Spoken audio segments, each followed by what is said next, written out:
Estamos estudiando desde el domingo pasado, hermanos, el capítulo 6 del libro de Apocalipsis. Este libro, hermanos, de Apocalipsis, como hemos venido comentando, registra los eventos que han de suceder en los últimos 7 años, en que la humanidad verá el final del tiempo. Dios ha hecho un plan, hermanos, nos lo ha comunicado a través del libro de Apocalipsis, y especialmente desde el capítulo 6 hasta el capítulo 19 aparece el registro de esos diferentes cuadros, de esas diferentes proyecciones que en este libro el Señor nos ha comunicado a través del profeta de Jesucristo y del apóstol Juan, para que podamos entender mucho de lo que va a venir, y que gracias a Dios los verdaderos creyentes no viviremos y no experimentaremos. Sin embargo, Dios lo dejó en las Escrituras porque a través de esas cosas nosotros recibimos amonestación, instrucción, aliento, exhortación para este tiempo, para el tiempo presente. Y allí, hermanos, en lo que es Apocalipsis 6, aparecen los famosos 7 sellos. De hecho, aparecen solamente 6. El capítulo 7 es un paréntesis, ¿verdad? Es otro cuadro de otro tema muy relacionado. Y hasta el capítulo 8 aparece el último de los sellos, el 7º sello, que realmente es un sello que abre lo que se llama ahora las trompetas. Eso lo vamos a estudiar más adelante, pero en Apocalipsis 6 tenemos entonces 6 de estos 7 sellos, y hemos dicho, no voy a tomar ya mucho tiempo en esto, que esos sellos, ¿verdad?, representan, hermanos, y hablan, pintan, presentan las diferentes condiciones que en el mundo imperarán en los días del anticristo. Y vamos a hacer un resumen para acordarnos de lo que hemos estudiado hasta ahora en cuanto a los sellos y lo que hemos aprendido. Es un resumen breve. Si usted quiere escuchar las predicaciones completas, puede buscarlas ahí en el canal de YouTube, edificarse para entender un poco más qué son estos sellos y a qué debe llevarnos. Así que ahí tenemos el recordatorio primero del primer sello. Va a aparecer ahí en la pantalla el primer sello, hermanos. Es el jinete del caballo blanco que sale victorioso, venciendo para vencer con un arco. Este sello es el único que representa a una persona de carne y hueso. Este sello simboliza la entrada que hará el anticristo a la escena mundial después del arrebatamiento de la iglesia. Será un gobernante mundial victorioso y soberbio que se levantará al comienzo de los 7 años de la gran tribulación, y este hombre será el gran hombre de Satanás, un ser humano que se levantará de entre las filas de la humanidad y que será la encarnación del poder satánico. Al estudiar acerca de esto, hermanos, ya lo hicimos, nos preguntábamos a qué debe llevarnos conocer el primer sello y su significado, y ahí, como ustedes pueden ver, resumimos que conocer este primer sello nos debe llevar a reafirmar nuestra convicción respecto a Jesucristo, quien es el verdadero, según Primera de Juan 5, 18 al 21, y ese es en general, hermanos, ¿verdad?, a lo que nos debe llevar. Va a venir un gobernante falso y va a engañar a muchos y va a hacer mucho daño, y hoy ya está en acción su misterio, su ministerio de maldad, pero nosotros tenemos al verdadero y estamos en él, y necesitamos reforzar esa convicción para que no seamos atrapados, confundidos, porque es muy sutil, pero muy poderoso el engaño del enemigo. El segundo sello abre y representa o presenta un caballo rojo, un caballo bermejo, y su jinete con una gran espada. Este sello y su jinete simbolizan un acontecimiento en el mundo, la remoción de la paz, es decir, la entrada de la guerra, aquella paz universal que el mundo sueña y que el anticristo ofrecerá al principio de los 7 años finales. Muy pronto será quitada, pues no provendrá de Dios, sino de Satanás, quien es el falsificador de la paz. ¿A qué debe llevarme conocer el segundo sello? Bueno, en general debe llevarme a agradecer y a vivir en la paz que Dios me concede en este tiempo. Y estudiamos, entre otras porciones, Filipenses 4, donde vimos cómo es que la verdadera paz solo proviene de Dios, es un resultado de la comunión con Él, es el resultado de una mente sana y también el resultado de una vida recta, y que somos llamados a ser pacificadores entre los hombres, hermanos, teniendo primeramente nosotros la paz del Señor en nuestras vidas a pesar de todo, renunciando a las falsificaciones de paz, a los placebos, ¿verdad?, a los ofrecimientos que este mundo nos hace, y permaneciendo en la paz de Dios que brota de la justicia, brota de la verdad, brota de la santidad. El tercer sello: se abrió y presentó un caballo negro. Este caballo negro traía un jinete con una balanza en la mano.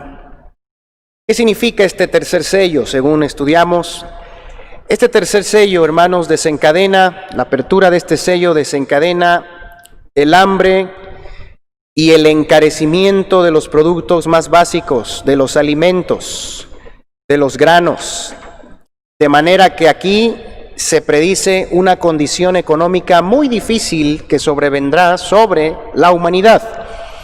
Algo lógico después del desorden, la guerra y todas las cosas que están sucediendo, las enfermedades y todo lo que sucede cuando hay desorden y guerra en el mundo. Uno de los efectos que vienen irremediablemente es el hambre.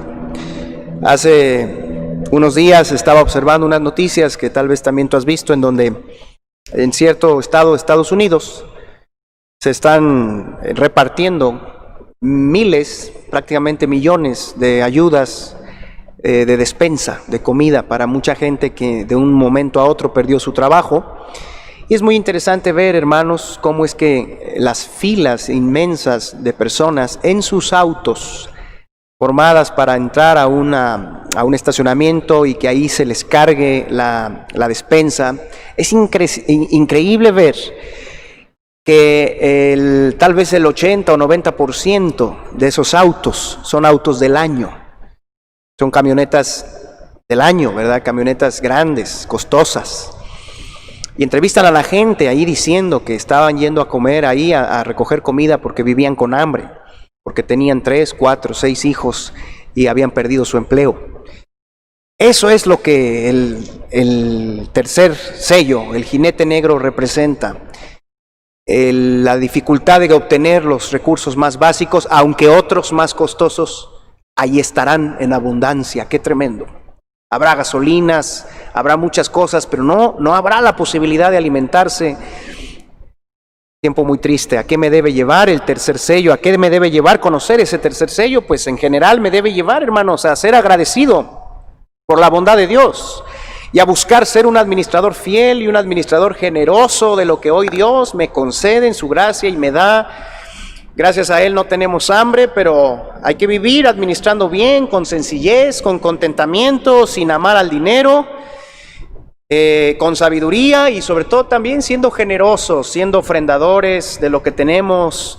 Y bueno, hermanos, cuidándonos de llegar a un tiempo de escasez personal y familiar por nuestro descuido, por nuestra desobediencia, por nuestra irresponsabilidad. Por eso es importante que este sello nos advierte hoy acerca de la bondad de Dios y también de nuestra parte para mantener recibiendo esas bendiciones y compartiéndolas. El cuarto sello nos presenta un caballo amarillo, pálido, verde amarillento, el color de los cadáveres. Este sello tiene un jinete cuyo nombre es Muerte y le sigue el Hades. Representa y habla de la muerte masiva de personas a lo largo y ancho del planeta, cadáveres que no podrán incluso ser sepultados. Y esto obviamente es el resultado lógico de los juicios de los sellos anteriores, tan íntimamente relacionados estos 4 primeros sellos que ya estudiamos. Y este último nos debe llevar, hermanos, entre otras cosas, a darle gracias a Dios por estar vivos, por tener salud, y en especial a darle gracias y estar contentos por la vida eterna que tenemos en Cristo.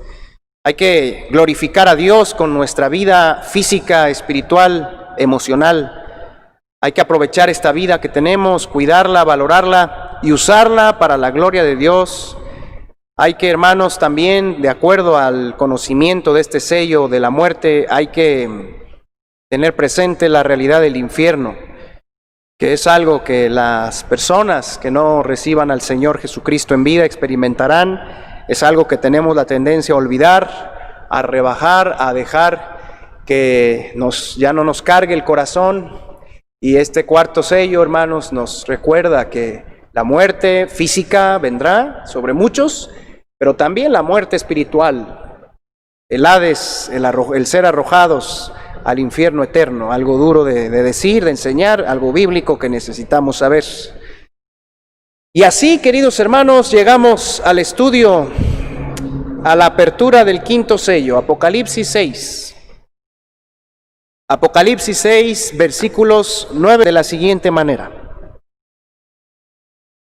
Cuando abrió el quinto sello, vi bajo el altar las almas de los que habían sido muertos por causa de la palabra de Dios y por el testimonio que tenían.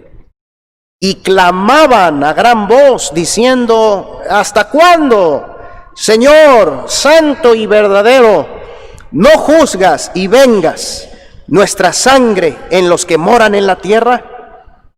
Y se les dieron vestiduras blancas y se les dijo que descansasen todavía un poco de tiempo hasta que se completara el número de sus consiervos y sus hermanos, y que también, dice, habían de ser muertos como ellos. Así que vamos a hacer una segunda lectura todos juntos ahí en nuestra casa, hermanos, de los versículos 9 al 11. Les dejo que la realicen, ¿verdad? Ahí juntos, aquí también la haremos, para entrar después de esto de lleno al estudio de este quinto sello que nos anuncia el libro de Apocalipsis que vendrá.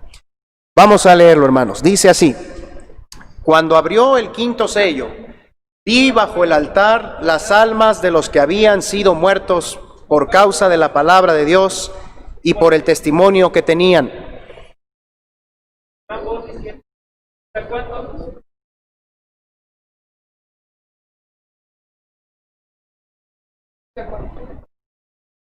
¿Cuándo?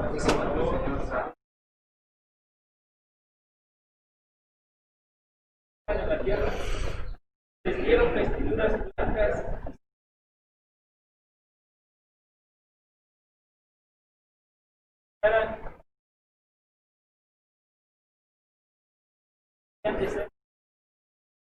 Ahí está, hemos tenido aquí una segunda lectura, hermanos, de lo que nos presenta este sello.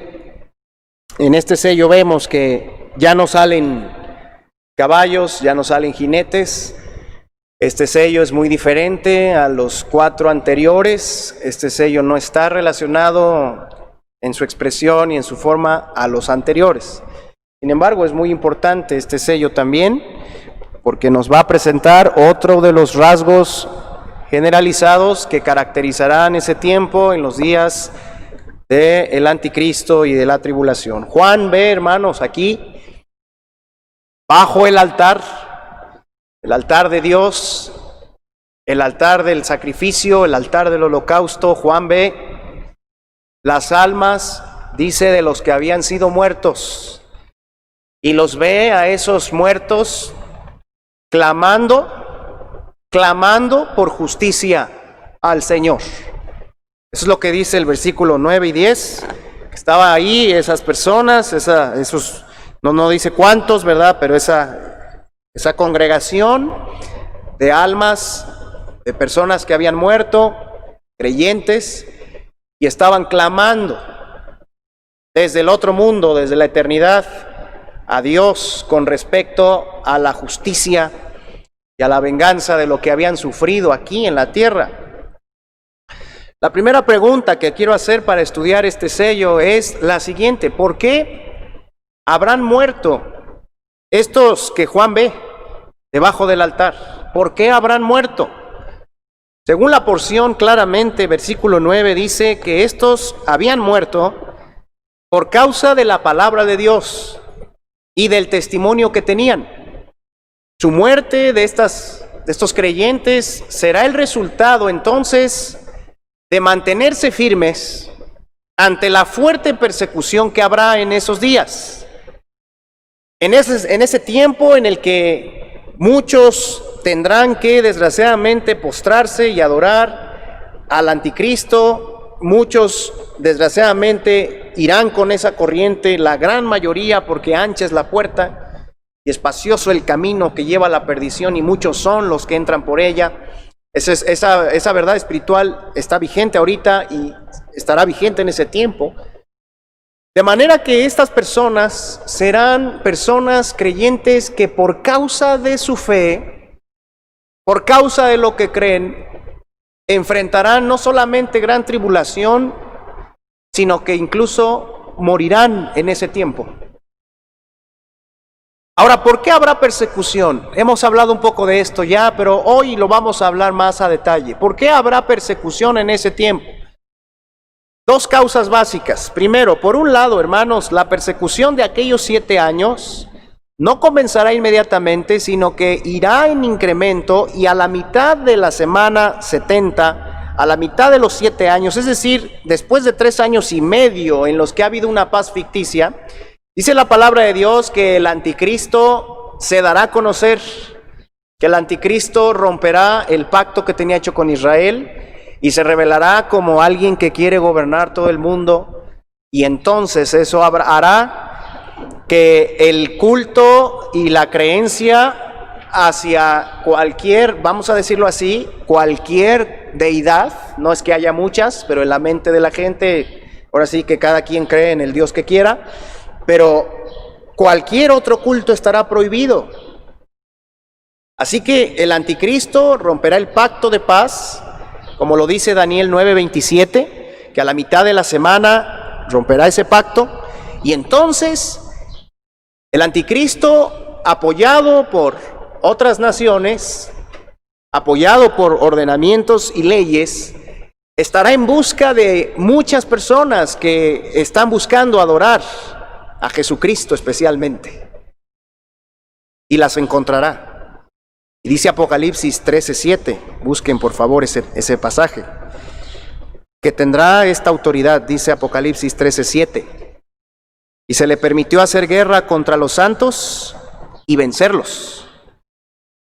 Esa autoridad que tiene por determinado tiempo incluye precisamente el llegar a dar muerte a los creyentes, a muchos creyentes de ese tiempo. Es ese tiempo del que Jesucristo se expresó en Mateo 24, por favor, vayan para allá, hermanos. Y es precisamente ese tiempo y esta persecución a la que Él se refiere, y la interpretación aquí es precisa, es exacta. Son palabras que a veces leemos fuera de contexto y no entendemos, pero mira qué bien las vamos a entender ahorita. Mateo 24, versículo 9. Allí en esos días, dice, entonces os entregarán a tribulación y os matarán y seréis aborrecidos de todas las gentes por causa de mi nombre. Muchos tropezarán entonces y se entregarán unos a otros y unos a otros se aborrecerán. Y muchos falsos profetas se levantarán y engañarán a muchos. Y por haberse multiplicado la maldad, el amor de muchos se enfriará, mas el que persevere hasta el fin, ¿qué dice, hermanos? Este será salvo. Ese versículo 13 habla precisamente de la atmósfera en la gran tribulación, en la que sí habrá personas salvas, sí habrá creyentes verdaderos, pero tendrán que huir por su vida física. Ese pasaje se refiere a la preservación de la vida física en la gran tribulación de los creyentes que estarán escapando y que estarán huyendo. Algo muy semejante a lo que tuvieron que hacer muchos cristianos en el primer siglo, cuando hubo persecución del gobierno romano, del imperio romano, a lo que tuvieron que hacer en la Santa Inquisición, que de santa no tiene más que el nombre, y estaban huyendo muchos de esos pequeños grupos de creyentes. Algunos le han llamado sociedades secretas, ¿verdad? Ese es un estudio muy interesante, pero esas sociedades secretas, algunas recibieron el nombre de montanistas, paulicianos, donatistas, valdenses, puritanos. Esos grupos, hermanos, son precisamente concentraciones de creyentes verdaderos. Lo sabemos por las evidencias de sus doctrinas que dejaron vigentes ahí, que dejaron escritas. Sabemos que la iglesia, hermanos, verdadera, se puede seguir, se puede rastrear, esa es la palabra, a través de las doctrinas que creían, no tanto a través de los líderes o de los nombres o de los grupos o de los lugares, sino de las doctrinas. De manera que en mucho tiempo en la historia los creyentes verdaderos han tenido momentos de persecución en los que han tenido que escapar por su vida. Bueno, llegará un tiempo así en los días de la gran tribulación. Llegará un tiempo así en los días del anticristo. Eso es a lo que el Señor se refiere cuando dice: mas el que persevere hasta el fin, este será salvo. Y dice el 14, ¿verdad?, que será predicado el evangelio del reino en todo el mundo para testimonio a todas las naciones, y entonces vendrá el fin. Más adelante hablaremos del significado de ese texto en otra predicación. Así que habrá persecución precisamente porque el anticristo romperá el pacto de paz y empezará a perseguir y a censurar a toda persona que practique otro culto. Por otro lado, también, hermanos, Apocalipsis 13, por favor, Apocalipsis 13, la persecución de aquellos días se desatará con apoyo al control económico que el anticristo va a tener y va a ejercer. Dice el versículo 16, 13-16, y así a que a todos, pequeños y grandes, ricos y pobres, libres y esclavos, se les pusiese una marca en la mano derecha o en la frente, y que ninguno pudiese comprar ni vender, sino el que tuviese la marca o el nombre de la bestia o el número de la bestia. Aquí hay sabiduría. El que tiene entendimiento cuente el número de la bestia, pues es número de hombre, y su número es 666.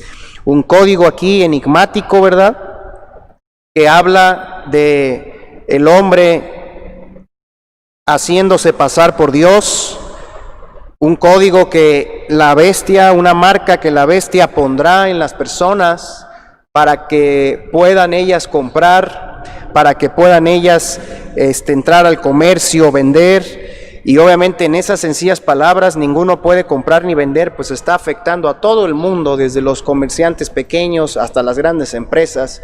Entonces el control económico, hermanos, para comprar y vender también va a ser otro factor en el cual pues los creyentes van a estar bajo persecución. Ahora bien, ese tiempo de gran angustia, como la Biblia lo presenta, el tiempo de angustia para Jacob, para Israel, así como para los cristianos. Ese tiempo de gran angustia, hermanos, llevará la vida de muchos. ¿Quiénes son los que son muertos? ¿Quiénes serán los que serán muertos? Volvemos a Apocalipsis 6. Los muertos de aquel tiempo, hermanos, que describe aquí Juan y que Juan vio bajo el altar. Estos muertos entonces son judíos y son cristianos. Son judíos creyentes en Jesucristo, son cristianos creyentes en Jesucristo que comenzarán a morir al comienzo de la persecución, durante este gobierno que venimos explicando que hará el anticristo.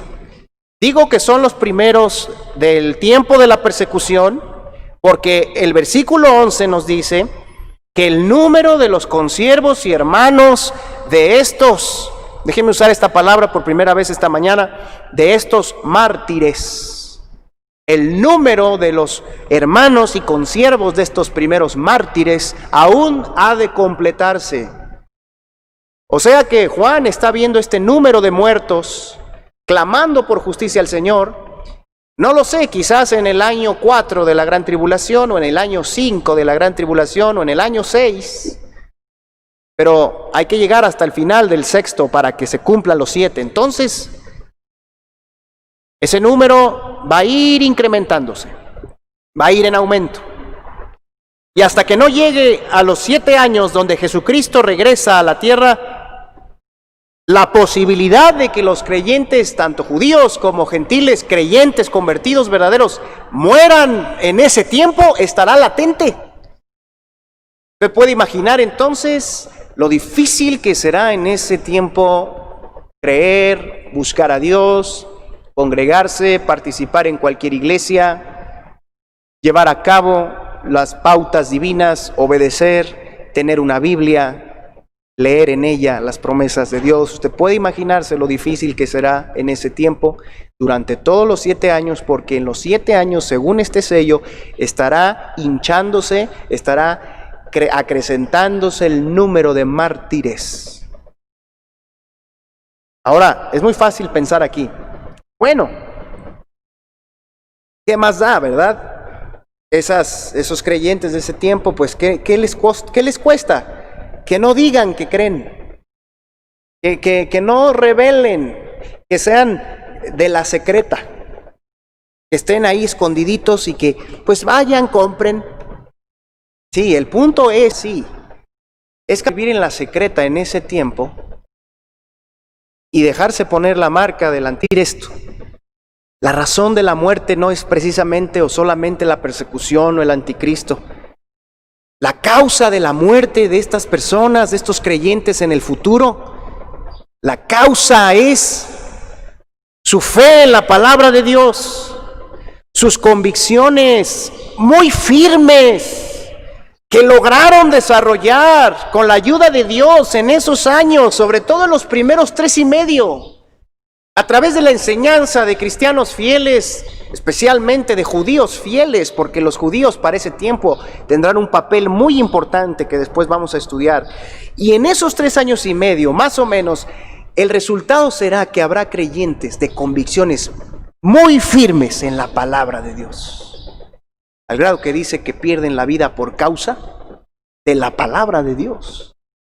¿Y qué hay más valioso y más preciado que la propia vida, hermanos? Por eso son mártires, porque han logrado amar la verdad de Dios por encima de cualquier otra persona, cosa e incluso por encima de sí mismos. Estos mártires fueron muertos por eso, pero también dice el versículo 9, que fueron muertos por causa del testimonio que tenían. Algo muy especial hay aquí. Aquel grupo de mártires serán creyentes con un testimonio cristiano fuerte, auténtico, en medio de un mundo difícil y caótico.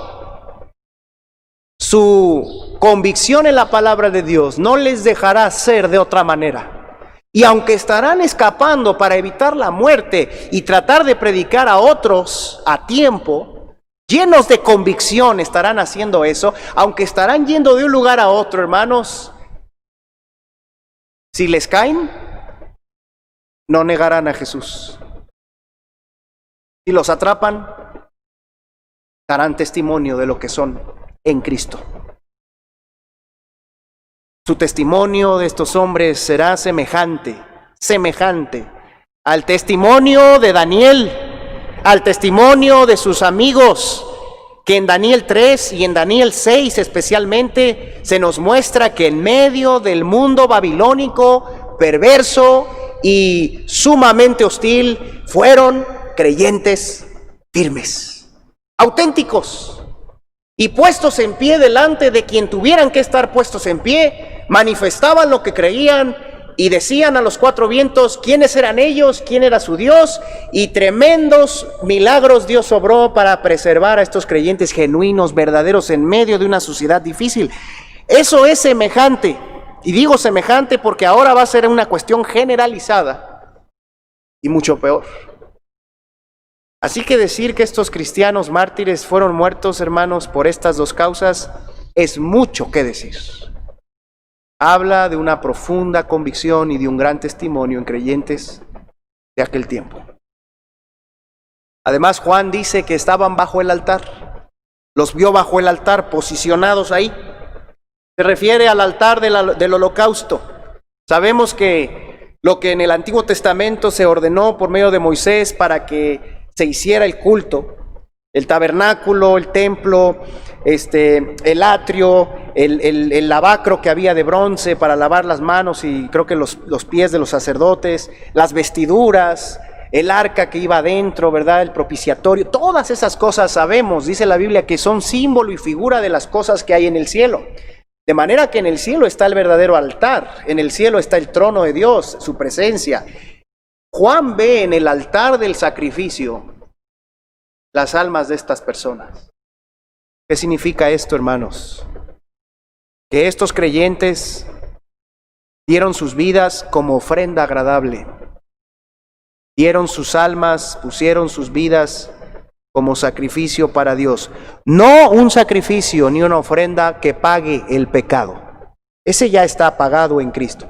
Una ofrenda y un sacrificio que corresponde al amor que Dios les tuvo, que corresponde a la salvación. Así que estas personas van a ir valientes y contentas, por cientos, por miles quizá, al matadero, a semejanza del que un día fue al matadero por ellos, hace más de 2000 años en la cruz del Calvario. Por eso están bajo el altar, porque ellos no murieron por cualquier cosa. ¿Qué es lo que hacían estos muertos? ¿Qué es lo que hacían? Siguiente pregunta de estudio. Dice el versículo 10, que lo que hacían estos muertos, hermanos, es que ya muertos, ¡qué tremendo!, clamaban pidiendo justicia al Señor por su muerte.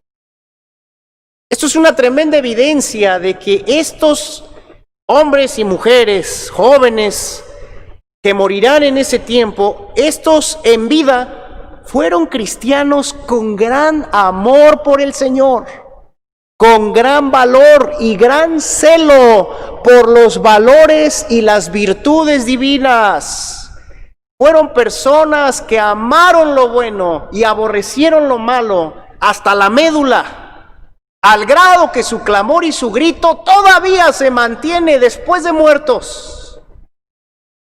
Uno de nosotros tal vez pensaría que ya después de morir, pues ya qué me interesa lo que pasa en la tierra si ya estoy con el Señor. Y tal vez sí, es cierto, ya estamos allá consolados y todo, ya pues aquí que se hagan pelotas. Pero el celo que estos tendrán por los valores divinos, por las virtudes cristianas, por lo bueno, trascenderá esta vida. De modo que requiere un cuadro especial que el Espíritu Santo considera digno de presentar, porque los ve ahí en el altar, pero no los ve nada más gozando y distraídos y ya llegando contentos a la presencia de Dios, disfrutando la salvación, ¿verdad? No, los ve dirigiéndose al Padre y clamando por justicia y diciéndole en el versículo 10, ¿hasta cuándo? Y pudiendo haber dicho solamente Señor, agregan, Señor santo y verdadero. ¿Hasta cuándo, Señor santo y verdadero, no juzgas y vengas nuestra sangre en los que moran en la tierra? Literalmente están pidiendo que venga sobre el anticristo, sobre los perseguidores, sobre los incrédulos, sobre los que confunden, sobre Satanás, sobre todos los que están ahí causando el mal. Venga lo que está determinado y la justicia de Dios se presente claramente y aplaque todo lo demás. Están estos hombres y mujeres comprometidos con la justicia de Dios, con lo que es correcto hasta el final y aún más allá. Qué hermoso. Se mencionan por lo menos 3 virtudes, 3 aspectos, 3 valores divinos aquí que estos hombres amaron. Al decir Señor santo y verdadero, ahí hay 2, la santidad y la verdad. Y al decir hasta cuándo, Señor santo y verdadero, no vengas y juzgas, están hablando de la justicia. Así que hay 3 aspectos aquí resaltados por el clamor de estos que amaron la santidad. Amar la santidad, hermanos, es aborrecer el pecado, aborrecer el mal y amar, acercarse a lo bueno, acercarse a Dios. ¿Por qué no? Para ser usados por Él, porque Dios no puede usar instrumentos sucios, conciencias que no se han blanqueado en la sangre de Cristo, mentes que no se están cuidando, ojos que no se están cuidando, oídos que no se están cuidando. Cuando uno pierde su amor por la santidad, con cualquier excusa, porque hay muchas, Hay muchos problemas aquí, hay muchas dificultades, hay muchas personas que nos atacan o que nos hacen algo injustamente. Y entonces, a veces nuestra falta de amor por la santidad ahí se manifiesta. Y nos empezamos nosotros también a venir abajo espiritualmente, a desalentar y a perder comunión con Dios porque no amamos la santidad. Los que aman a Dios aborrecen el mal, aman el bien, incluso por encima de ellos mismos, incluso por encima de personas muy amadas, a las que a veces tenemos que confrontar en amor, para que se aparten del pecado, busquen a Dios. Y si no se apartan del pecado y siguen con el pecado, haciendo amistad, entonces uno tiene que apartarse a veces, desgraciadamente, de personas así, que aman el mal. A ese punto conduce el amor a la santidad. La justicia es aborrecer lo injusto mientras amamos lo íntegro, lo recto, lo correcto, y aún a costa de nosotros mismos. Esa virtud, hermanos, la justicia, es la que nos lleva a anteponer la voluntad de Dios por encima de la nuestra y por encima de las circunstancias, porque queremos hacer lo que a Dios le agrada y en lo que Dios ha sellado sus promesas, porque las promesas para el íntegro son las más grandes, las promesas para el recto. De esas hablan muchos de los salmos, que los rectos heredarán la tierra, que los justos tienen el agrado de Dios. Y sin duda a nuestro alrededor hay y habrá siempre personas que no hacen lo correcto, aún creyentes, o que se digan creyentes. Se olvidan de los preceptos claros de la palabra de Dios, se confunden en su mente y justifican una manera de vivir y de decidir diferente. La justicia de Dios, hermanos, es otro de los grandes amores que estas personas tenían. Y el otro es la verdad. Aborrecer la mentira, aborrecer el error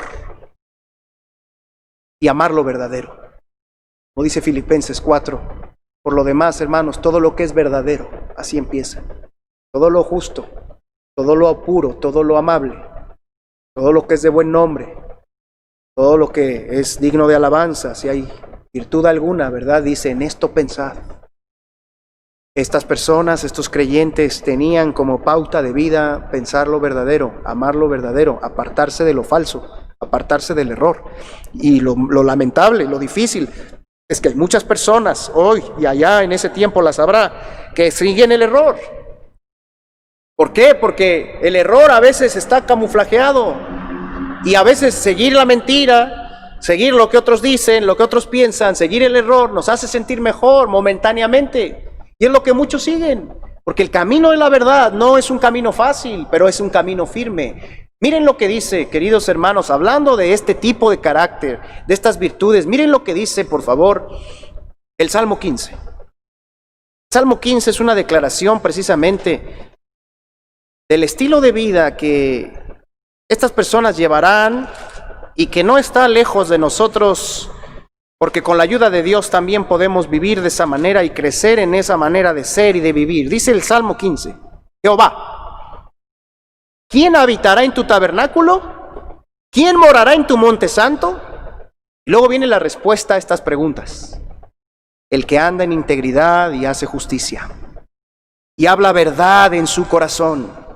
El que no calumnia con su lengua, ni hace mal a su prójimo, ni admite reproche alguno contra su vecino.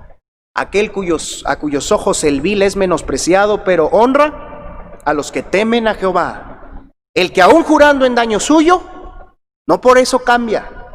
Y en su dinero no dio usura, ni contra el inocente admitió cohecho. El que hace estas cosas no resbalará jamás. Fíjate todas las virtudes. Cada una de ellas, ¿verdad? Se puede profundizar, se puede estudiar. Pero una persona que en lo profundo de su corazón ama la verdad, la santidad y la justicia, mira cómo vive. Se dice la verdad de él aquí adentro. Así mismo dice el versículo 2, que habla verdad en su corazón. O sea que aún se molesta uno con uno mismo. Cuando uno mismo en su carne, en sus pasiones, no se dice uno mismo la verdad. Es un rasgo de integridad. Dice el versículo 3 que una persona así detiene las calumnias, detiene los chismes, no admite esos reproches, ¿verdad? Una persona así le recomienda al chismoso que mejor arregle las cosas, frena la murmuración, porque esa no es buena, no es correcta. Una persona así, dice también en el 4, pues que a sus ojos va a ser vil, va a ser menospreciado el vil, o sea que las obras, los pecados, las malas decisiones, las malas costumbres de otros, no las acepta el que es santo. Y aunque no debemos odiar a nadie, hermanos, sí se odian y se aborrecen las malas obras de quien vengan. Y a veces es triste porque de quien vienen es de quien más deberíamos de esperar lo contrario. A veces son nuestros propios padres los que aman el fraude, los que aman el mal. A veces es nuestro propio cónyuge no creyente. A veces son nuestros hijos. ¿Qué hacemos ante eso? Eso revela el grado, el nivel de amor, de convicción que tenemos. Y luego hay otra prueba ahí de integridad, en el versículo 4, que aun cuando dio esta persona su palabra para comprometerse en algo y después de eso le vino un cambio de circunstancias y mantener su palabra ahora le va a representar un costo mayor, una pérdida de beneficios, un ajuste en sus finanzas, dice la Biblia, no por eso cambia. Dios. Qué tremendo, hermanos. Estamos hablando aquí entonces de cristianos, déjenme usar esta palabra, auténticos, que quieren ser auténticos. Y por lo tanto, son fervientes, no son meros profesantes. Estos creyentes del futuro, estos mártires del futuro, no van a ceder, no van a doblar las manos, no van a voltear el rostro, no se van a adaptar, no se van a mezclar, no se van a disfrazar con la perversidad promovida por el diablo y por el mundo, sino que serán vidas llenas y controladas por el Espíritu de Dios. Dice, por favor, Efesios 4, porque no hay otra manera, hermanos, de vivir así más que por la influencia del Espíritu de Dios sobre nosotros, dejando que Él nos llene y produzca su precioso fruto en nuestras vidas, como enseña la palabra de Dios, Efesios 4, versículo 22, en cuanto a la pasada manera de vivir, despojaos del viejo hombre que está viciado conforme a los deseos engañosos y renovaos en el espíritu de vuestra mente y vestíos del nuevo hombre creado. ¿Qué dice, hermanos? Creado según Dios, ¿en qué? En la justicia y santidad de la verdad. Ahí están las tres, ¿ya las viste? El nuevo hombre está creado con base, está diseñado con base en aquellas tres virtudes que los mártires futuros expresaron. Tú y yo ya tenemos dentro, si aceptamos a Cristo, una nueva criatura cuyas dotes principales, cuyo diseño es la justicia, la santidad y la verdad. Por eso, hermanos, podemos decidir hoy, tantas veces como sea necesario. Bendito sea Dios por eso, porque muchos de nosotros a veces fallamos, nos debilitamos, nos dejamos mal influir, se nos olvida lo que Dios nos había prometido y ahí andamos otra vez debilitados o, si fuera el caso, volviendo al pecado, lo más triste. Pero cualquiera de nosotros puede recordar en el momento que así lo necesite que dentro de nosotros ya existe un nuevo hombre que Dios hizo justo, santo y verdadero. Y en base a eso avanzar, mantenernos, vivir, crecer, renovarnos.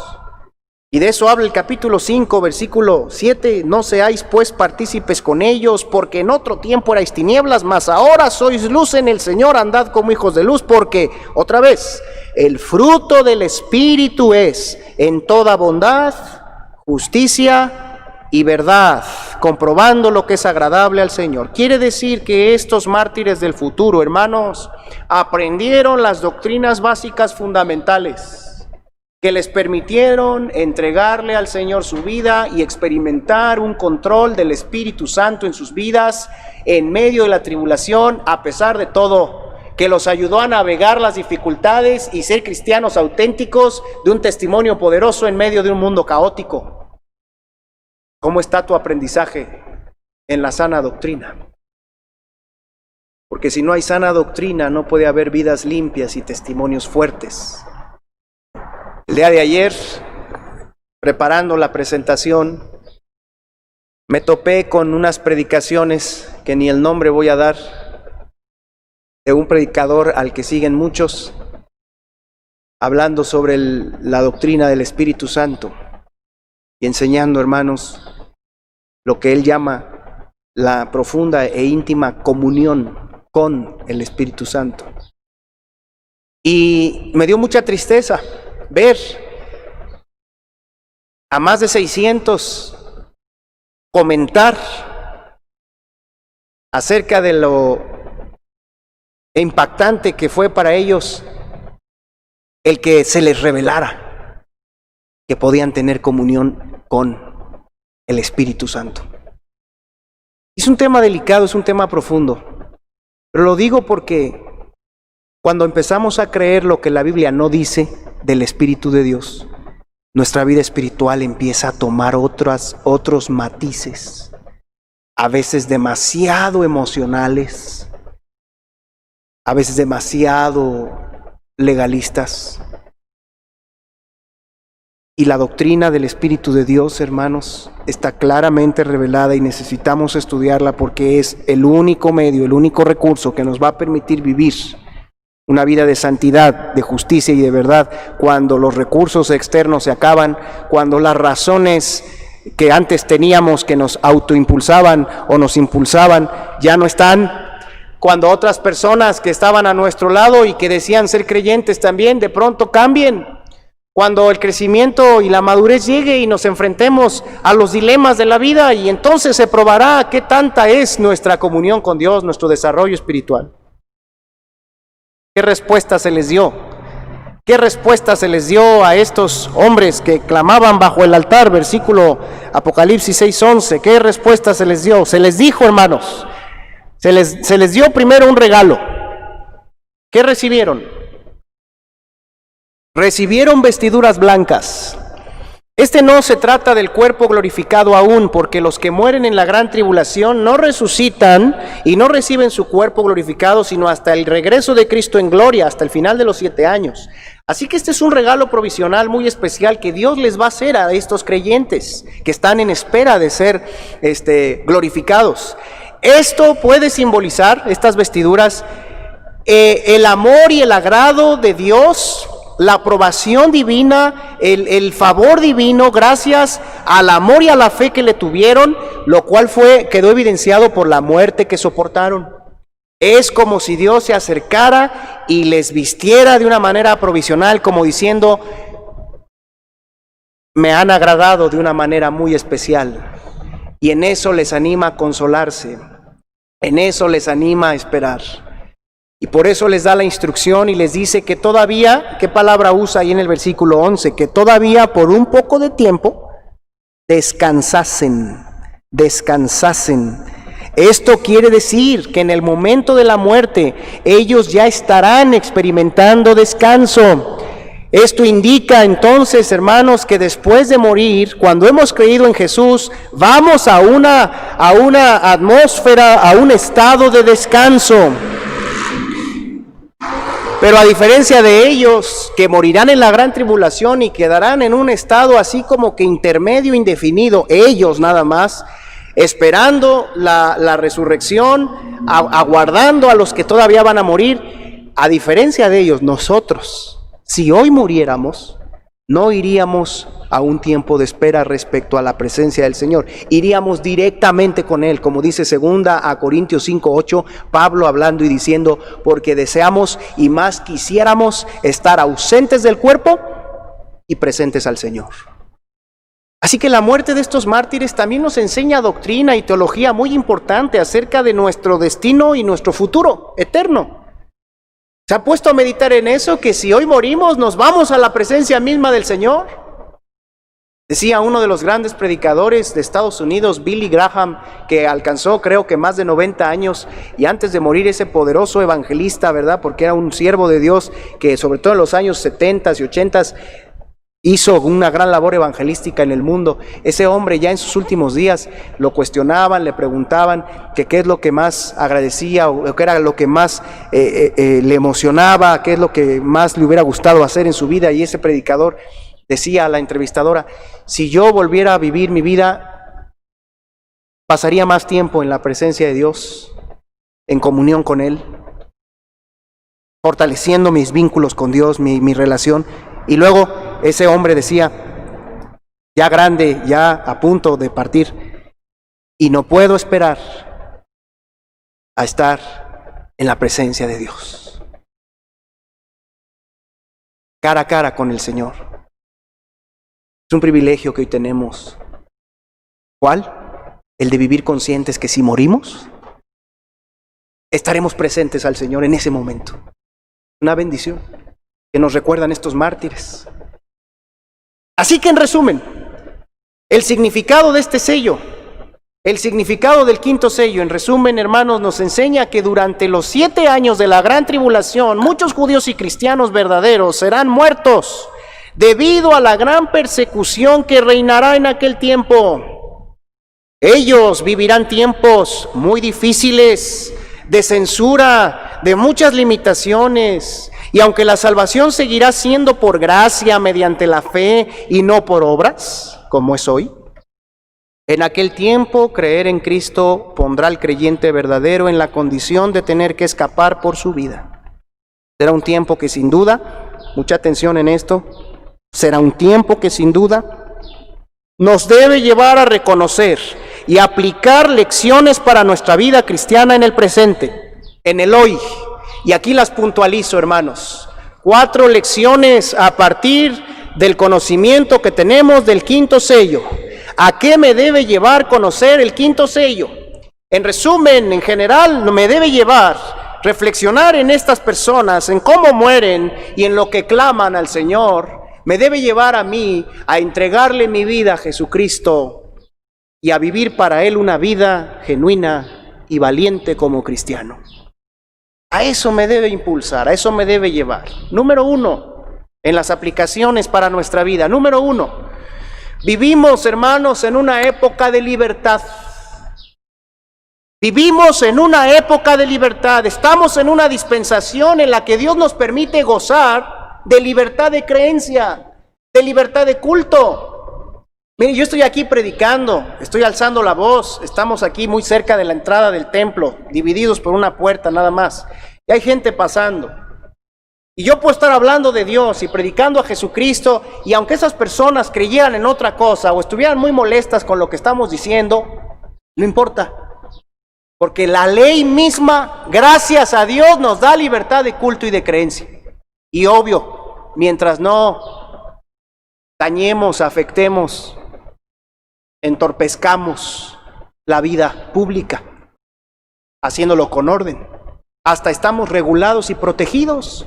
Podemos tener nuestro registro como asociación religiosa si cumplimos con las pautas que nos piden. Podemos tener personalidad jurídica. Podemos tener empleados contratados por la iglesia si fuera necesario. Podemos tener muchos permisos del gobierno, en fin. Hay una época tremendamente privilegiada en la que Dios ha querido que nosotros, que tú, que Fata, viva. ¿No te has preguntado por qué nacimos en el año 2000, en el año 1900 y tantos? ¿Y por qué no nacimos en el 1500 bajo la persecución de la Edad Media o en los primeros años del cristianismo? ¿No te has preguntado eso? ¿Por qué Dios nos da la existencia en un tiempo de libertad? Mejor dicho, ¿para qué nos hace vivir en un tiempo así? En el que tenemos tantas ventajas y sobre todo a nivel espiritual debemos darle gracias a Dios y con mayor razón, hermanos, reconocer que hoy tenemos una puerta abierta en el sentido del ejercicio de nuestra fe. No deberíamos vivir como cristianos de la secreta, sino abiertamente, sin escondernos, con un testimonio fidedigno, fuerte, de personas creyentes, sin avergonzarnos de lo que creemos. Vivimos un tiempo de libertad. Sobre todo en este punto, es muy importante no perder de vista que hoy Hoy no cuesta nada creer en Cristo, buscarle, cultivar nuestra relación con Él, adorarle, congregarnos, traer nuestra Biblia bajo el brazo y sobre todo en la mente y el corazón, predicar acerca del Señor, enseñar la Biblia, aconsejar a otros en el camino de la santidad y lo espiritual. Hoy no cuesta nada. No deberíamos desperdiciar este tiempo de libertad, hermanos. Los que hemos sido rescatados y estamos llamados a vivir en esa vida de fe, hoy más que nunca debemos cuidarnos de la tibieza espiritual y de la mundanalidad que cunde en estos días y que nos quiere censurar y reprimir nuestros anhelos y aspiraciones santos que el Señor pone en nuestras vidas. Vivimos en un tiempo de libertad. Hay que aprovecharlo. Número 2. Estamos llamados a dar un buen testimonio como cristianos en este mundo. Es interesante que el término griego para testimonio y para testigo es el griego martus, de donde proviene nuestra palabra mártir. Martus es mártir, martus es testigo, pero mártir le da un enfoque, le da una atmósfera, un sentido que los apóstoles le ganaron a esa palabra, le agregaron. Siempre un martus fue un testigo, alguien que daba testimonio de algo, pero ellos fueron testigos de tal manera que dieron su vida a los apóstoles y los primeros creyentes y estos futuros que lo darán también, que es más intenso hablar de un mártir. Un mártir es un testigo que cree tanto, respalda tanto lo que cree con su propia vida y acciones, que incluso pierde la vida.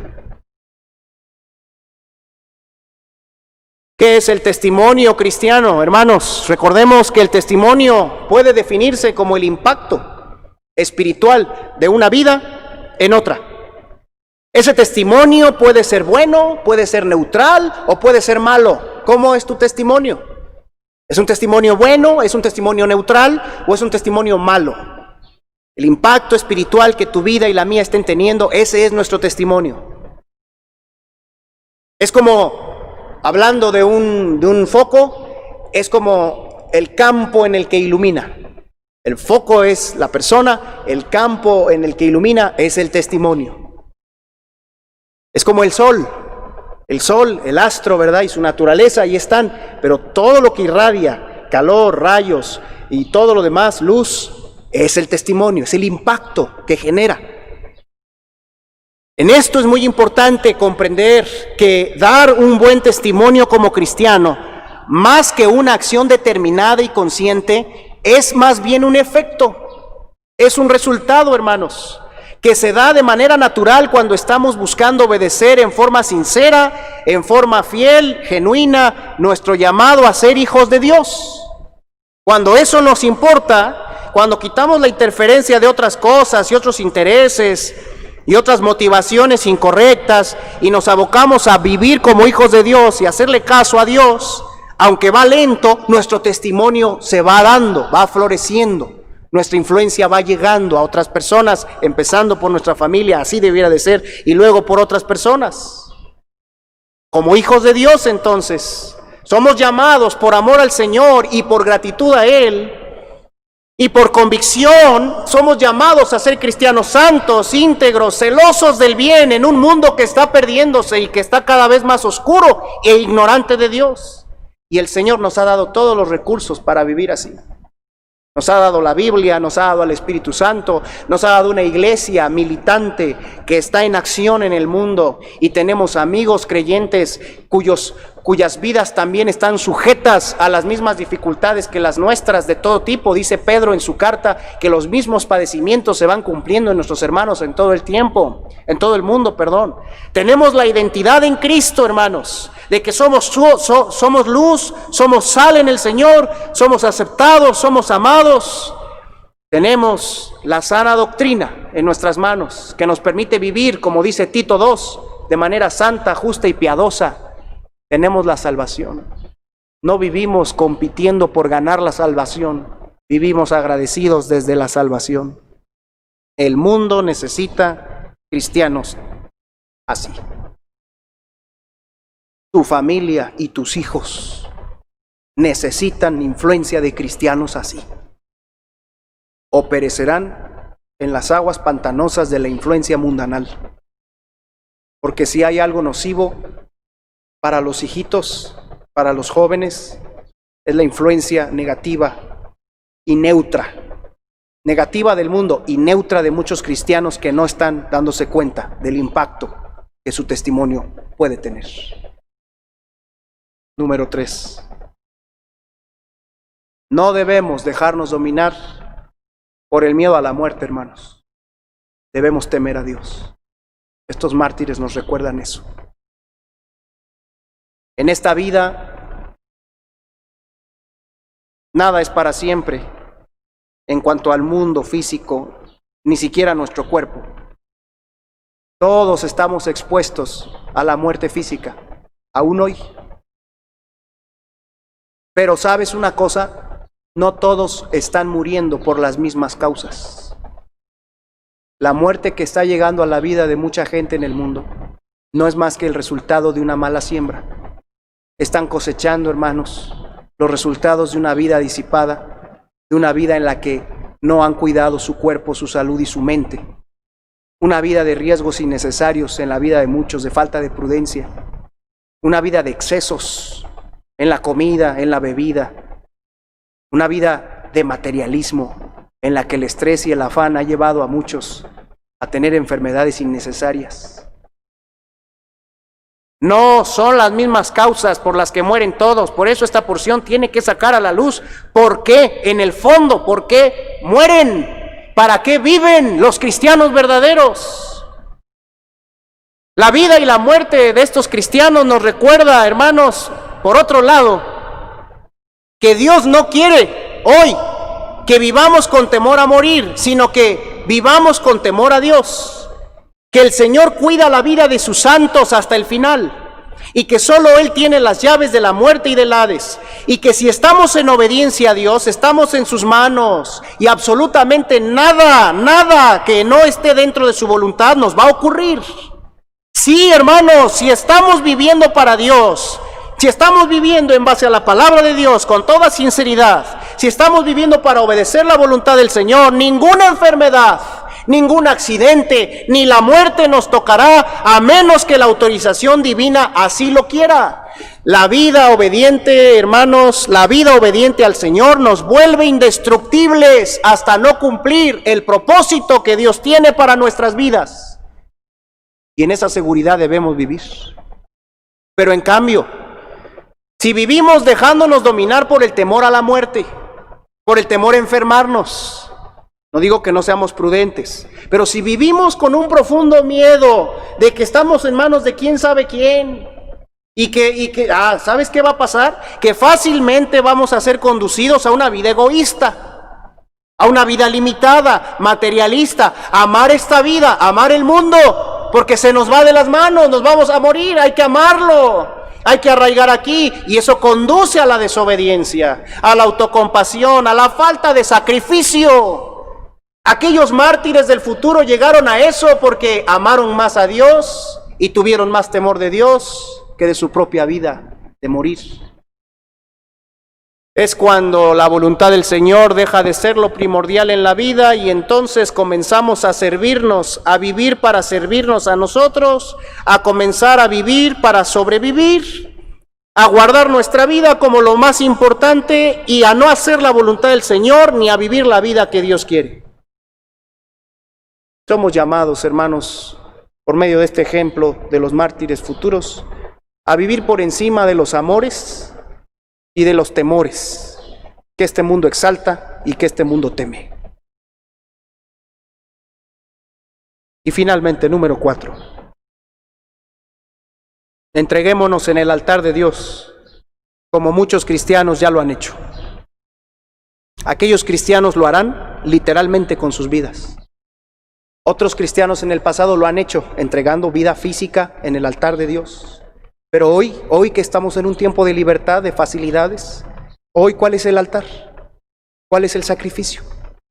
Mira, Es de gran bendición meditar en la vida de cristianos que han dado o que darán su vida física por el Señor, manteniéndose firmes, amando la verdad y la justicia hasta el final y amando a Cristo por encima de sí mismos. Es una bendición reflexionar en ellos. El martirio y sacrificio físico es algo que Dios le concede a quienes Él quiere, así lo dice la palabra de Dios, y cuando está en sus planes. Y si estás en obediencia y Dios quiere que mueras por Él, en ese momento Él te va a fortalecer y a capacitar para que no mueras como mártir. Para que no mueras con miedo, mueras como mártir, con valor, con honor. Si eres alguien a quien Dios le permita morir por Él, Él te va a fortalecer de manera que ese momento va a ser soportable, va a ser incluso un privilegio inmerecido, porque el que muere como mártir muere con el consuelo y la fortaleza del Señor. Así murió Pedro, así murió Pablo, así murió Esteban, así murieron los 12, porque el Señor ahí los fortalece. El único que no murió para Dios como mártir, ¿sabes quién fue? Jesús. Murió como culpable, murió solo, murió dándole el Padre la espalda y los hombres también, y lo hizo por amor. Pero todos los demás que mueren por Cristo mueren como mártires, fortalecidos por Dios en el último momento. Pero en este tiempo, hermano, el Señor espera de nosotros otra clase de sacrificio. Por amor a nosotros, por amor a nuestro propio bienestar, Él nos ordena hoy no que muramos por Él, nos ordena que vivamos para Él, nos ordena que en lugar de vivir para el mundo, vivamos para Él. Como dice Romanos 12, 1 y 2, ¿te acuerdas? Os ruego por las misericordias de Dios que presentéis vuestras vidas en sacrificio vivo, santo, agradable a Dios, que es vuestro culto racional. Este constituye, hermanos, el llamado más alto que el cristiano tiene y que no debe olvidar, el llamado a entregarle al Señor su vida en una dedicación total de obediencia y de servicio. No es el llamado a ser pastor, no es el llamado a ser predicador o maestro, es un llamado todavía más alto y más importante, pues cuando lo obedecemos el Señor puede hacer todo lo demás en nuestras vidas. Es el llamado a ser completamente de Cristo, a que perdamos nuestra vida para hallarla en Él, como dice el llamamiento: el que quiera venir en pos de mí, niéguese a sí mismo, tome su cruz cada día y sígame, porque el que ame su vida y el que busque hallar su vida la perderá, pero el que pierda su vida por causa de mí, la hallará. Pero obedecer este llamado, hermanos, a la consagración y mantenernos en Él, encuentra como máximo oponente y como máximo estorbo el gobierno de nosotros mismos, el yo pecaminoso que se opone y se resiste a entregarle la voluntad a Dios, a entregarle todo lo que somos, porque nos parece muy valioso todavía lo que somos y lo que podríamos lograr nosotros, y por eso tenemos miedo y no le entregamos al Señor toda nuestra vida y andamos defendiéndonos todavía de lo que nosotros no queremos perder y lo que otros nos podrían hacer, y queremos dictar las órdenes y controlar nuestra vida, y por eso el Espíritu Santo no puede controlarnos y llenarnos de su bendición. Así que este paso, hermanos, es vital darlo y mantenerse en él, y la manera de hacerlo, y ahí terminaremos, está en Gálatas 2 y en Gálatas 6. La manera de dar este paso, de entregarte en el altar del Señor, se describe ahí por medio de uno de los hombres que vivieron entregados a Cristo. Dice Gálatas 2:20, por favor, los que lo tengan, vamos a leerlo. El paso de la consagración es este, dice así: con Cristo estoy juntamente crucificado, y ya no vivo yo, mas vive Cristo en mí, y lo que ahora vivo en la carne, lo vivo en la fe del Hijo de Dios, el cual me amó y se entregó a sí mismo. Observa ese texto. Ahí hay una decisión que se toma en base a la conciencia del amor y la entrega de Jesucristo por mí. Esa decisión consiste en considerarme muerto, crucificado con Cristo, y ya no querer más vivir yo mi vida, sino que Cristo viva su vida en mí, y que ahora en este cuerpo, en esta vida de carne física, lo que yo viva y haga, lo haga en la fe, en la completa confianza, en la completa obediencia, en la fe del Hijo de Dios. Y luego dice el capítulo 6 de Gálatas: Versículo 14, pero lejos esté de mí gloriarme, sino en la cruz de nuestro Señor Jesucristo, porque en el mundo me es crucificado a mí y yo al mundo. Es cuando comprendemos que lejos del Señor no hay nada valioso para nosotros y decidimos crucificarnos y morir para este mundo y dejar que Él, que murió por nosotros, ahora viva y reine en nosotros. Mi voluntad ya no, Señor, sino la tuya. Y lo que venga cuando yo esté haciendo tu voluntad será lo mejor siempre. Mis planes ya no, Señor, los tuyos. Mis metas ya no, mis recursos ya no, los tuyos. Mis maneras ya no. Mis actitudes ya no, las tuyas. Es el centro, hermanos, de todo crecimiento y todo verdadero ministerio. Cuando damos este paso y obedecemos este llamado, el Señor nos toma de su altar y nos usa para su gloria y cumple sus propósitos sin el obstáculo de nuestra voluntad necia, rebelde y débil.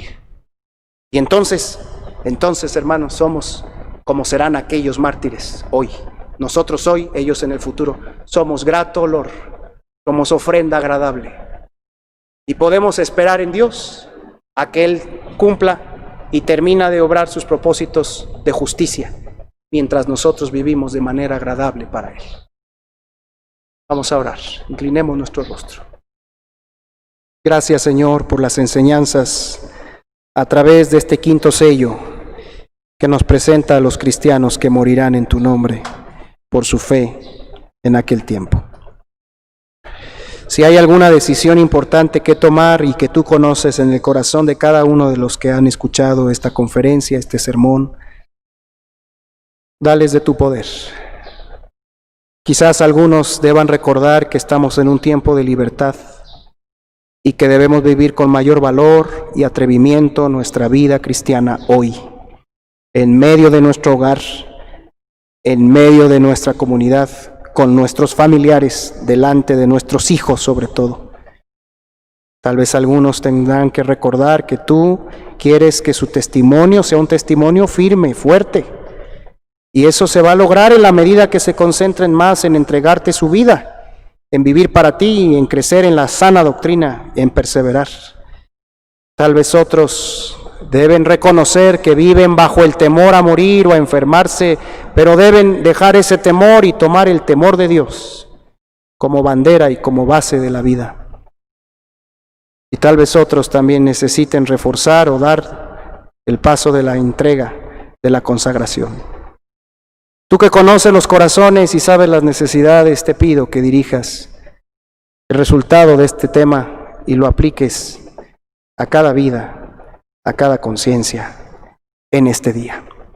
Muchas gracias, Señor, en el nombre de Cristo Jesús. Amén.